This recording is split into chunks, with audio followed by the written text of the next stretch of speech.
Hello, and welcome to episode 44 of Design Curious Podcast. I'm your host and mentor, Rebecca Ward.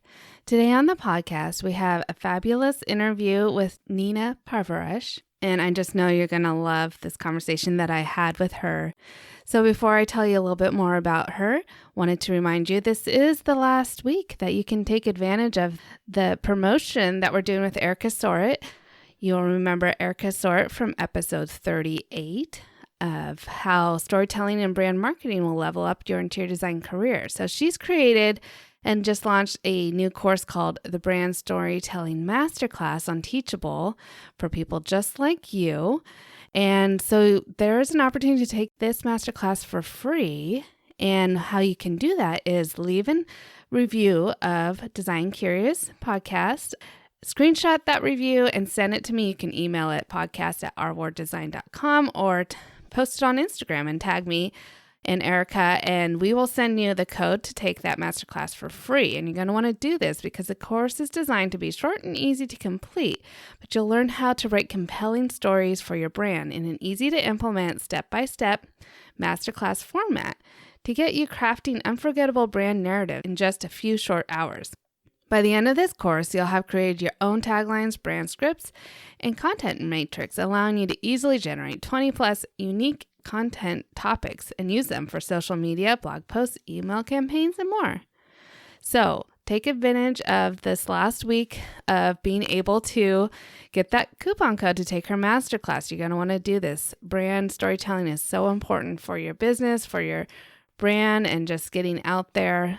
Also, while you're checking out that link in my show notes, you're going to want to get the link for the downloads that I offer, as well as checking out my mentorship program, My Design Mentor. So check out all of that. I know you're going to want to get all the information you can as you're starting out in your career. So this is a great resource for that. All right, let me tell you a little bit about Nina.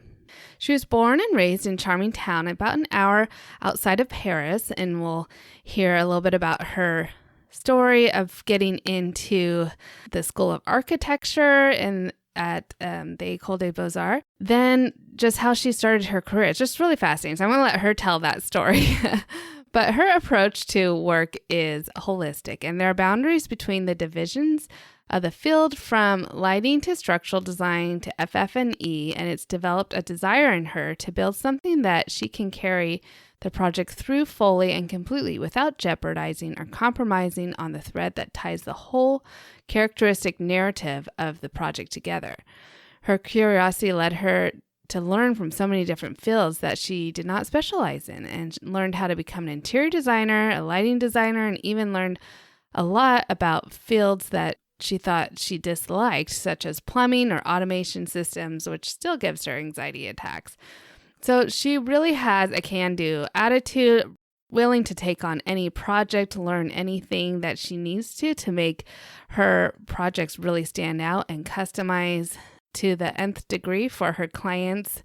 And she has some incredible projects all around the world. So you can want to check out her information in the show notes as well to see her portfolio and all the great work that she's done. So she has so much great knowledge to share. You're going to love this interview. So now let's hear from Nina.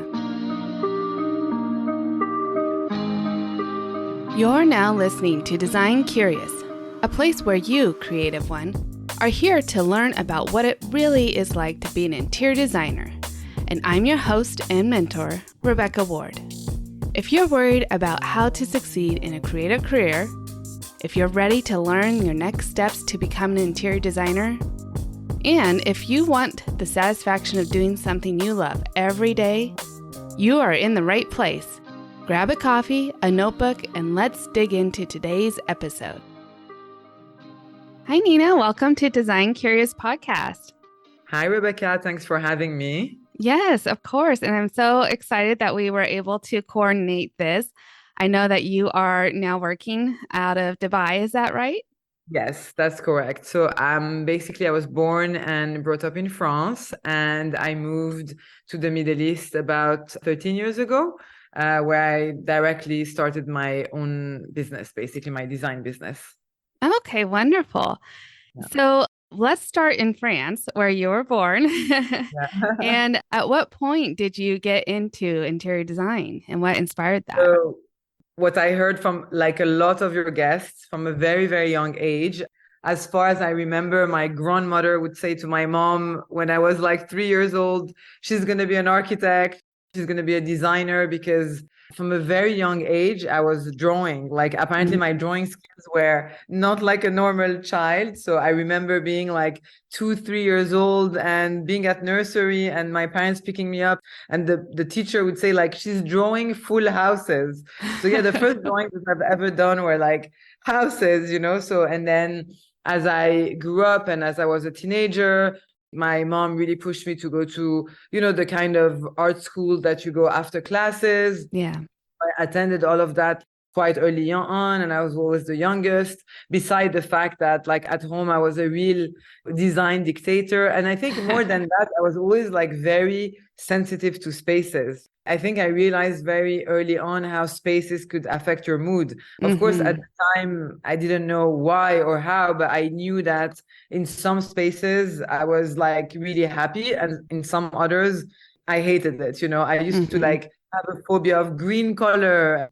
I think from a very young age, I knew that I was going to be an architect. In France, when you're at school, they always ask you, what do you want to be when you grow up? Like at first day of school. And as far as I remember, I always wrote like, I want to be an architect. So Yeah. Yeah. yeah, so this is how far it goes. And then I basically applied to different architecture school at the end of high school, and got accepted in one of the best school in Paris, basically.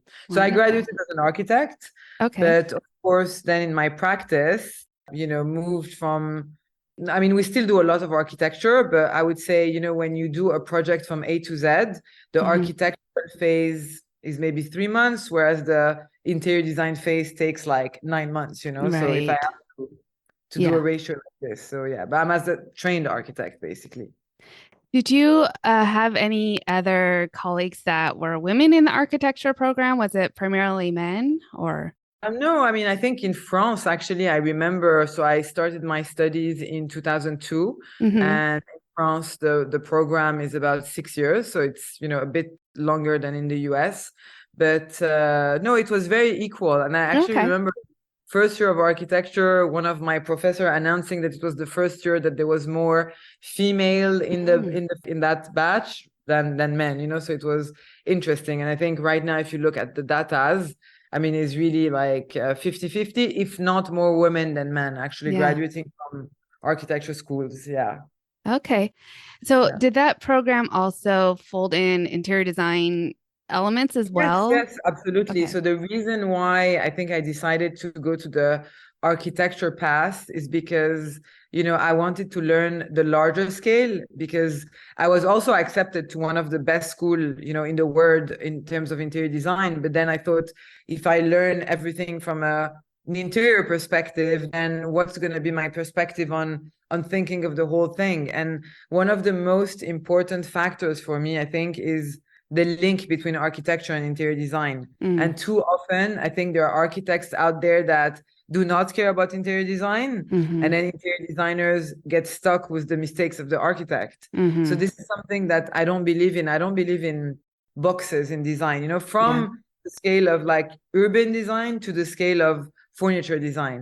Hmm. So that's the reason why I actually studied architecture, for the scale, just to understand like the larger scale. And then I told myself, if I understand the larger scale, well, obviously I'll be able to zoom in into the smaller scale. But Yeah. actually it was not like that at all. And then I realized how difficult interior design Oh, was. yeah. But this is what I was thinking as a student. Yeah. Yeah. Okay, so Yeah. then what happened once you graduated with your degree? So while I was doing my studies, I always knew that I was going to create my own business. Like I always had equally a designer mind and an entrepreneurial mind. So Mm. for me, this was like a given. And, I graduated in 2008, worldwide crisis. At that point, at least in Europe, you better off working at McDonald's than being a designer. So for me, there was no way that I was going to work like 80 hours a week. We know, like in those fields, very long hours. I mean, I Yeah. always say this to students that are starting their studies and their journey, and I'm like, don't expect easy studies, don't expect easy working hours. So yeah, I mean, I knew I wanted to create my own business. So during my studies, I actually, worked in New York for a year, worked in Istanbul for a year, so I was like experimenting in different areas. And I also knew I wouldn't want to stay in France because I consider that France, even though I would say that it's one of the centers of interior design, like with Italy, France, those countries are really, they generated interior design as we speak. So I knew I didn't want to stay there because to me it was too conservative in the entrepreneurial mind. Okay. So I had an opportunity to move into the Middle East. I actually had an opportunity to go teach interior design to the first batch of interior design graduates in Saudi Arabia, to the first batch of female interior design graduates in Saudi Arabia. So it was very, very interesting. They had no idea that I was younger than them. They thought that probably because I had published a project part of my last year and they had heard about me. So they asked me if I wanted to come as a guest lecturer for a semester. And so when I got there, they realized that, I was 23. So a lot of the students were actually older than me, but I think it helped me a lot into, like developing my career too. So this is what I did. I moved into Saudi Arabia very weirdly out of all the odds, but I was like, it's an opportunity. And then from there, I realized that at the time in Saudi, I mean, right now, the Middle East is really moving so fast. And like, it's one of the epicenters of having new projects. Also, I'm originally Iranian, so culture shock didn't bother me, so I was always like very, very adventurous. And so this is where like I moved at 23. So I was teaching at university interior design. And in the same time, literally signed my first project at the age of 23, like which was a mega 4,000 square meter, you would say like 40,000 square feet residential project. So this is how it started, right out of school, basically, which was violent. I mean, violent in the sense that you're not prepared for that. I think when you graduate in design, you are not prepared to being handed over a project from A to Z. But because of where I was, I think it was one of I always like retrospectively always think about it because my plan was actually to move to the US. But I was like, nowhere on earth would I have been given the chance as 23 with no experience to be given a project from ground up, and from ground to the last piece of furniture that was going into that residential home, So I think it was an amazing curve of learning, basically. Yeah. And at that time, 2007, 2008, that's when the US was experiencing such a, recession in our housing industry and everything. So there probably wasn't even an opportunity for you there. Yeah. Europe was the same, to be honest. Yeah. So how was Dubai at that time? I mean, at the time in the Middle East, Dubai. So because I basically started my career in Saudi was my first project. And then because I created my office there and then 3 years later expanded to Dubai. So we basically had projects all over the Middle East. 2008, 2009, 2010 were not great years in Dubai either. I think Dubai is very, very rapidly changing for the past like 3-4 years. But at the time it was not amazing. Hence, I started having large projects in Saudi Arabia. It was an amazing, I mean, the opportunities were incredible because recession probably hit a bit, but you could not see the effect and the impact on very wealthy individuals, right? So like in any crisis, even right now, I mean, the rich get richer, right? So, and again, very rapidly, my clientele, so this is what we do as a design office, we really specialize in super, super high-end projects. Of course, it didn't start like this, but I would say initially, when at 23, I signed my first 40,000 square feet project, it was a very high-end villa. And then from there, you experiment, right? Like, so we took on commercial project, F&B project. So we really experimented, I would say, for a good 6-7 years before really specializing in high-end residential, which we are now doing in Europe, in the Middle East. So not only Dubai, we have projects in Paris, we have projects in Milan upcoming. So yeah. Wow. So when you arrived and you were teaching and got your Yeah. first project, so was it Yeah. just you? Did you hire someone right away? How did you set up your business? So, I mean, it was really like, I think all those, stories of when you're super young and you're started. So I literally, I'll never forget how I signed my first project. So I was 23, as I told you, and I was living in a kind of residential compound, and my neighbor was a British contractor that had been living in the Middle East for over 25 years. So he was a contractor working with all those big industrial, very wealthy families. Mm. And so he said to me, we're always lacking people doing sketches for us, drawing for us. And there's this very, very important family, so which is very well known in the region. They're a very big industrial family. But at 23, I had no idea who was who. And it's good to be naive too at one point, when you're young, because then you don't feel the pressure. And he said to me, they've been trying to build their home for the past 3 years. They've already hired 3 architects, 5 interior design offices. Are you willing to meet them and give it a shot? Basically, I'm like, sure. I'm like, can I see the existing plans? And he showed me the existing drawings and plans, and I was like so shocked, because I think when you come out of school, and this is when you realize, like, everything in life, whether you're an architect, a designer, a doctor, you have great people in each field. You also have people that are not that competent in every field. And I remember me and my naive kind of behavior coming out of school and kind of, having ethics, in the design world, thinking, they taught us to design like this. This is what I have to do. And the drawings that I saw were horrendous. So I went in front of the client and I said, listen, I'm just 23. I don't need any money. Just give me 2 weeks and I will come back with a proposal, like with a full plan. Mm-hmm. And so I had received my first salary from the university, because it was literally months 2 that I had moved into the Middle East. So I had my small salary from the university teaching, and I literally called my friends from Paris, because at that point, as you said, 2008, disastrous, like housing, and there's no project basically. So all my friends that have graduated from either interior design or architecture departments, they're all out of jobs, so they're all sitting at home. So I literally called 6 of my friends and I said, I'll pay you each €200 a week, $200, and please help me. So imagine, in a matter of 14 days, we pulled out like a 40,000 square feet project with perspective and renders. And, 2009, rendering, like very realistic rendering, were not that common, right? So even if you see those renders, like, you laugh, because, like, softwares have evolved so much. So this is how I got my first project. We worked day and night for 14 days. I paid everybody €200 out of my pocket. And this is how I signed my first project, basically. And it was not an easy ride. No. It was not an easy ride, but yeah, it was a huge curve of learning. Yes, I'm sure. Yeah, because not only did you have to sell the project, but then you had to implement it. You had to implement it. And remember, I graduated in architecture, right? So this is where my interior design journey starts, because, well, maybe it took us 3-4 months to kind of come up with a shell for the architecture of the villa.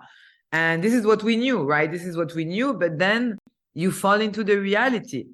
Guess what? Like, we designed the whole project. It was hilarious. And then I submitted the drawings. And then the contractor said, wait a second, where are the socket outlets? And I'm like, and I started crying. I had forgotten, like, they don't teach you at school to put socket out. I don't know. They don't teach you, like, at least in architecture, electrical drawings and how lighting is important. And so this is where really the interior design journey started, right? So it's just have this logic of, for us, going from the architectural volume to the room by room kind of logic, because again, you're talking about 40,000 square feet. So you imagine the amount of rooms, and, like, from kitchens to living rooms to bedroom to formal kind of entertainment areas.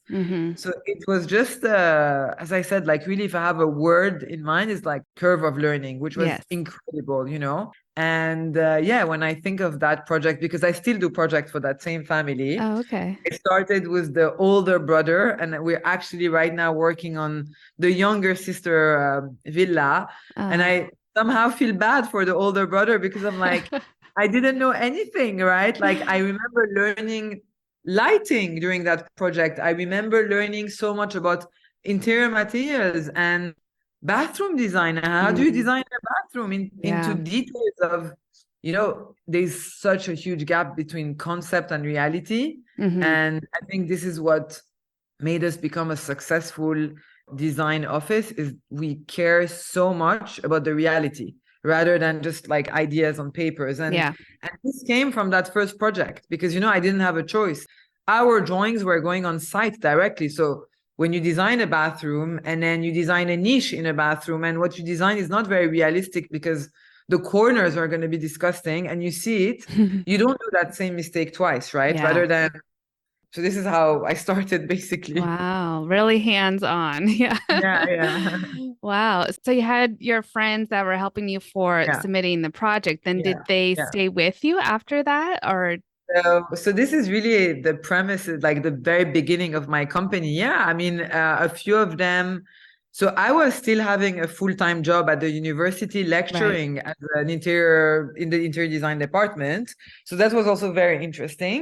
And then, you know, obviously my side job, which was more hours than my actual job, was, you know, to design this project. So yeah, I had actually 5 friends that I hired from the school. And yeah, so they sticked with me for a good like year and a half, 2 years. And then, you know, teams went and came. And this is how, you know, slowly, I think after 2 years, I established a license and quit my, you know, job at the university teaching and had an office in Saudi, had an office in Dubai. And this is how, you know, little by little, you know, the office and the team expanded. And of course, even that on its own is a huge journey. You know, for Yes. me, like the learning curve of the design aspect is equally as hard as the entrepreneurial aspect. If Yeah. I would say the entrepreneurial aspect is actually way harder because the design part is what you love, is what you have fun with, right? So for me,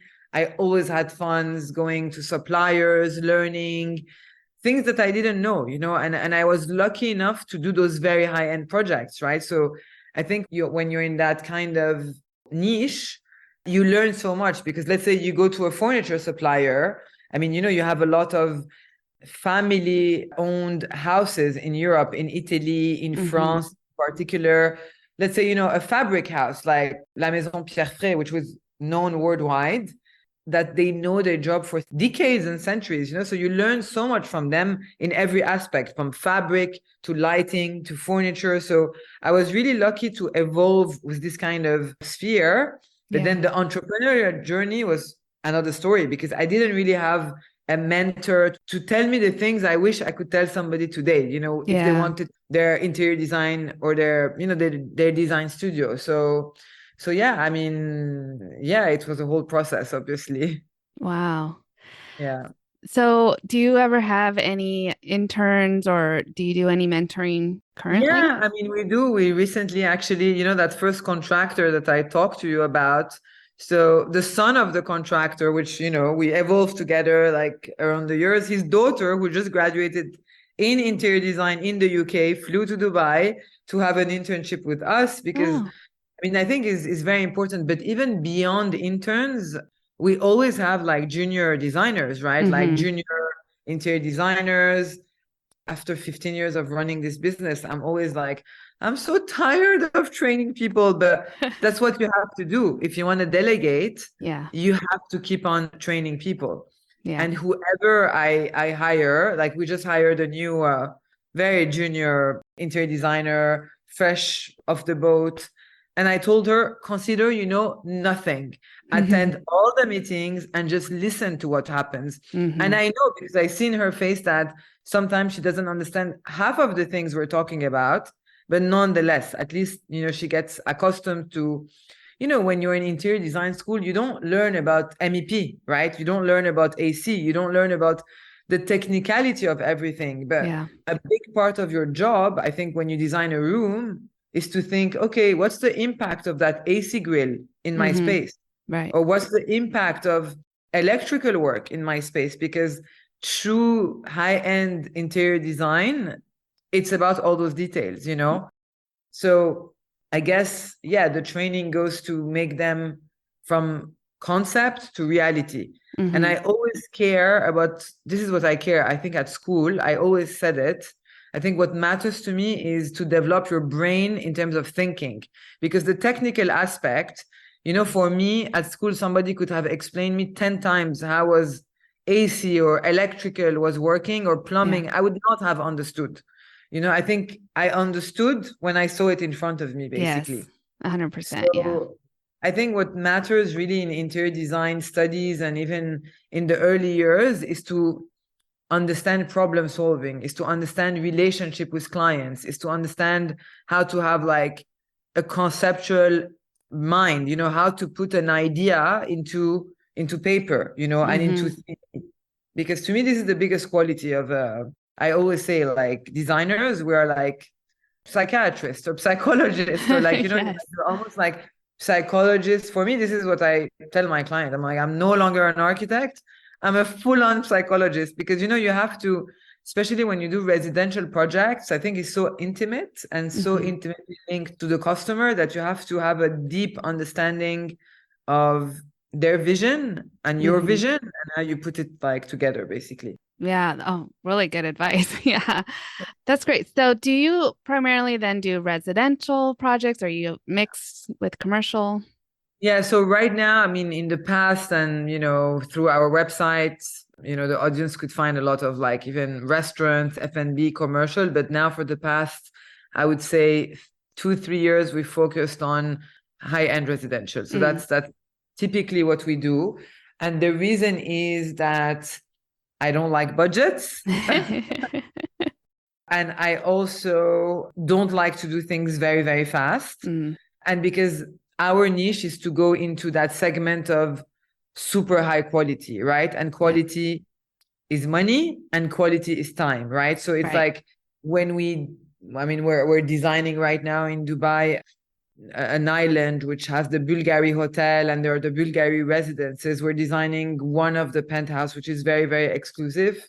So when you design projects like this, that when the sales is on the newspaper, you need to take your time, right? And let's say, we buy marbles from Italy or you buy, sanitary ware or anything like those things are crafted and they're handcrafted. So lead time is 6 months, so it takes time.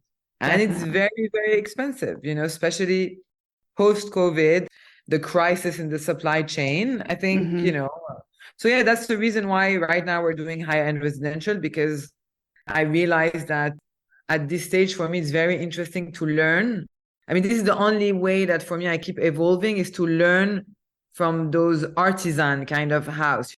For example, now we're working with a company in Italy that manufactures kitchens and they're specialized in stonework, but they're so good at what they do in terms of stonework that we learn so much, about detailing. And believe it or not, we've been working maybe for 5 months just on a TV cabinet, not a simple TV cabinet, but nonetheless a TV cabinet, right? So it's so much hours and back and forth between us, Italy, and I have to fly to Tuscany to see the stone. And again, it's in the worry of the details, right? So again, high-end project, I think what makes the difference is the detail, right? That's the difference between a commercial project, even a normal residential project, and a high-end residential project, right? Because again, when you deal with the kind of customer we have that, travel the world, have properties all over the world, from New York to London to Paris to Dubai,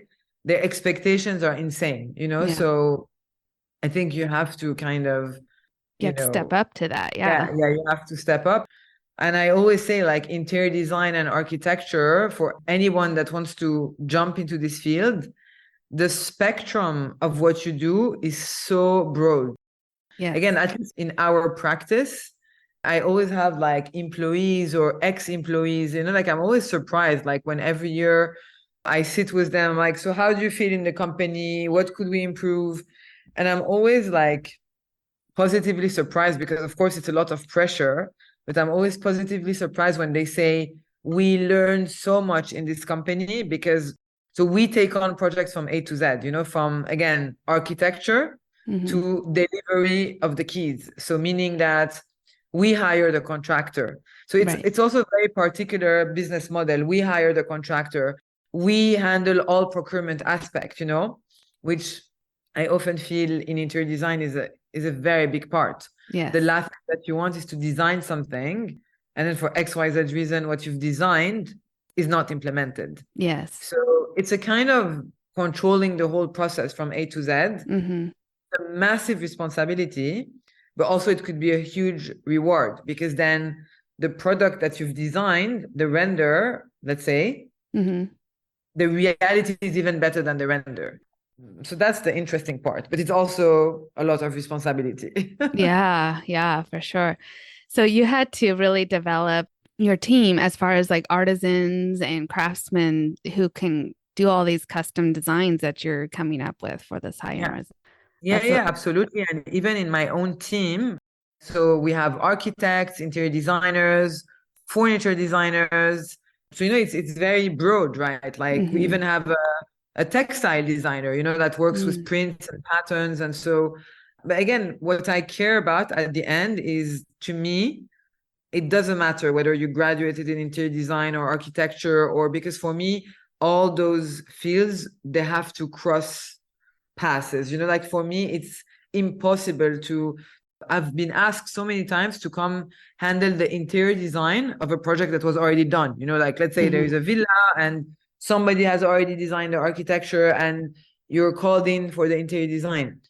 Well, so many mistakes because the architects do not think from an interior perspective, right? So an architect might design all those huge windows and full of glazing, but then you know what? Didn't think of the curtains, or you didn't think of the space the curtain track is going to take. For me, the balance has to be equal. You can't think of the indoor without thinking of the outdoor. It does not work. In the team, we have a very broad spectrum of competences, but down the line, I think what I try to train everyone and what I've trained myself to is to understand everything from A to Z, Yeah. Of course, you have lighting designers, for example, you have landscapers, but very often we do this in-house. Yeah.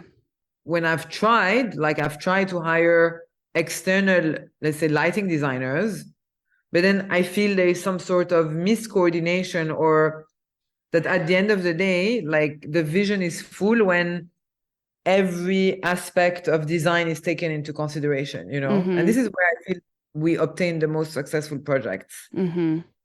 Yeah. So with such a high touch, high end industry that you're in, I'm sure there's so many moving parts and at times things go wrong.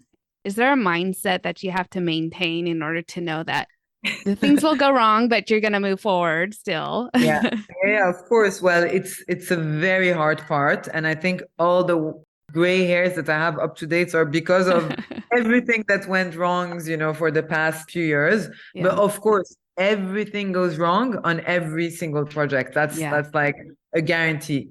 You just have to, in the very beginning, it was so hard for me. And I used to get so angry. And I was like, then, error is human, so at the end of the day, it's just try to prepare it so much, like we're preparing every possibility of mistake. We try to prepare it. Just today, I was driving and then my studio manager called me and was like, we have all this marble being delivered on site, but there's no forklift on site. So can we deliver it at the contractor's warehouse? And I was like, no, the marble is going to break. It's okay. Yeah. Pay storage fees on the spot. So it's just you try to, because I've done this mistake 10 times already and I broke the marble and then lead time. And, so I guess the mindset is just keep calm and it's just design. I think this is one of the most, like a friend of mine gave me this very valuable advice. And this is how I calm down my own customers, right? So again, there are very high net worth individuals that are used to have everything on the spot.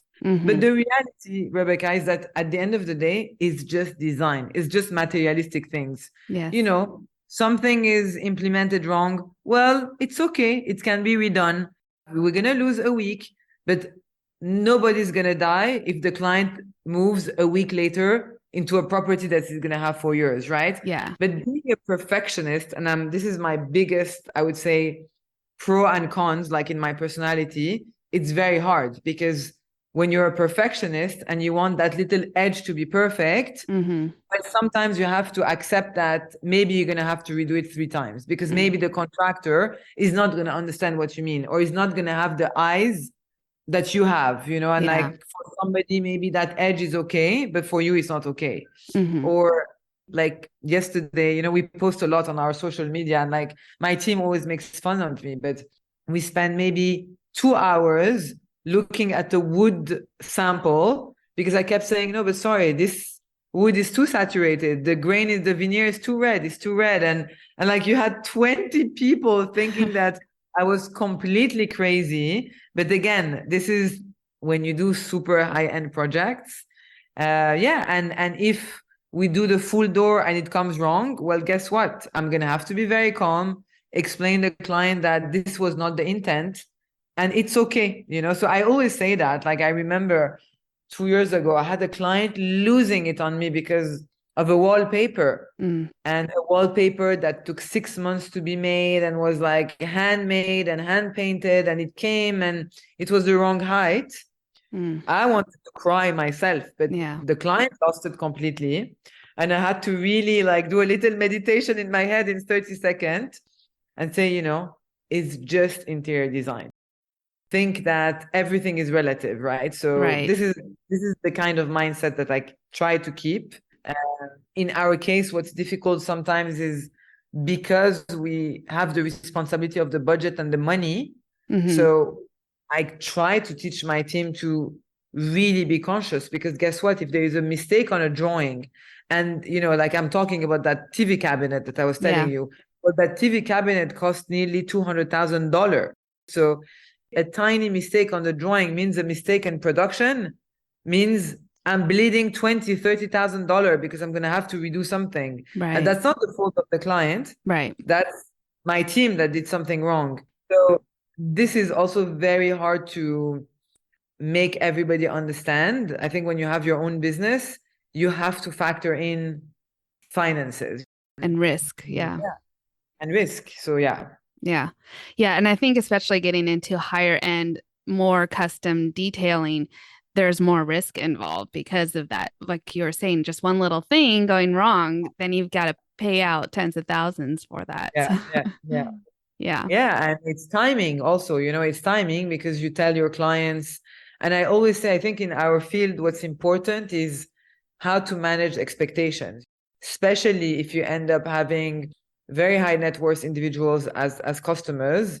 You have to manage their expectations, because if you say, and I tell this to my team, I'm like, please, to anyone, if you think you're going to finish this task on Tuesday, say Tuesday. Otherwise, don't say Tuesday if you're 100% sure, because it's a matter of expectation. So the same goes in terms of site handover.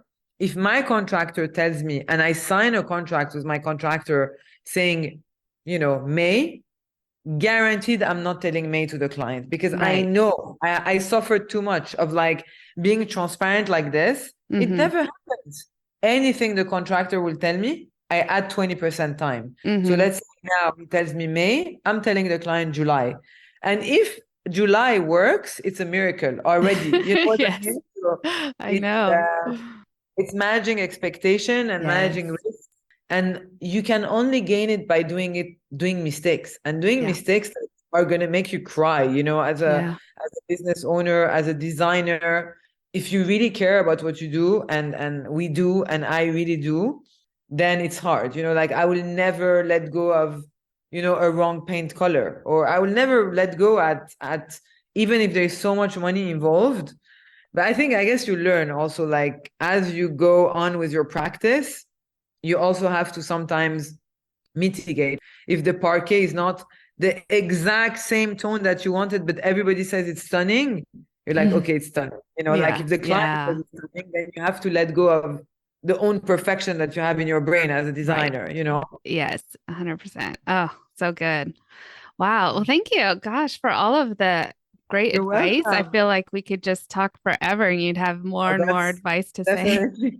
Anyway, Anything, thanks for having me. Yeah. yeah, anything else? Just last shot here for an up and coming designer or someone curious about the career that you would give some advice for them. I mean, I would say be really passionate about the path you're taking.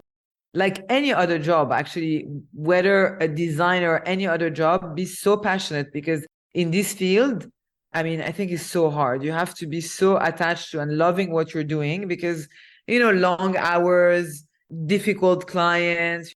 It's a service job, right? It's a service job. Yeah. And you're dealing with individuals. So never forget that you have in front of you people that one day are going to be in a good mood, one day are going to be in a bad mood. Whether you do huge commercial projects, whether you do tiny projects, it always goes back to humans.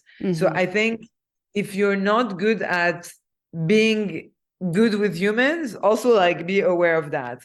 And I mean, I think you have to love what you do and always be willing to learn because there's so much innovation as well in this field, so be always willing to learn and always look around. And I think like traveling and also always helps, when it comes to design and design ideas and find your path because it's such a huge spectrum, right? Like you could have designers, interior designers that are only designing yachts or hospitals or hotels and me, I didn't focus in the beginning. I was doing a bit of everything, but it allowed me to kind of learn where I wanted to go. And then once you find out what you're the best at, then just like push in that path and be patient because I guess when you're young and motivated designer, entrepreneur, interior design entrepreneur, there's a lot of impatience, but I think with age and practice patience is key. Yes. So good. Well, thank you so much, Nina, for coming on the show. Having me. Thank you so much. All right. We'll talk to you later. Thank you. Bye.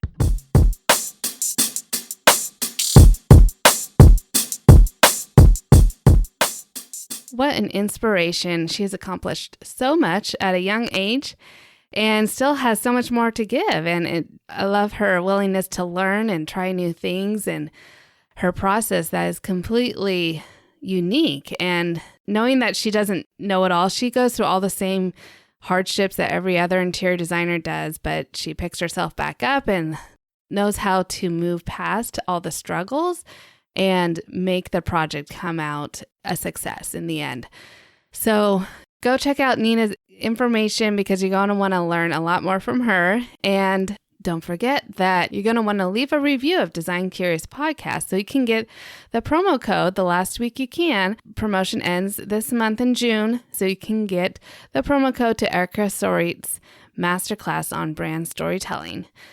And find out all the information of the other offerings I have in the show notes.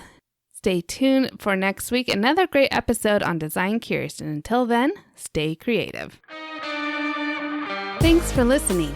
If you love this episode, please leave a rating and a review. This helps me reach other curious creatives like you. If you have a topic request or would like to contact me, simply head over to my website, rwarddesign.com, or email me at podcast@rwarddesign.com.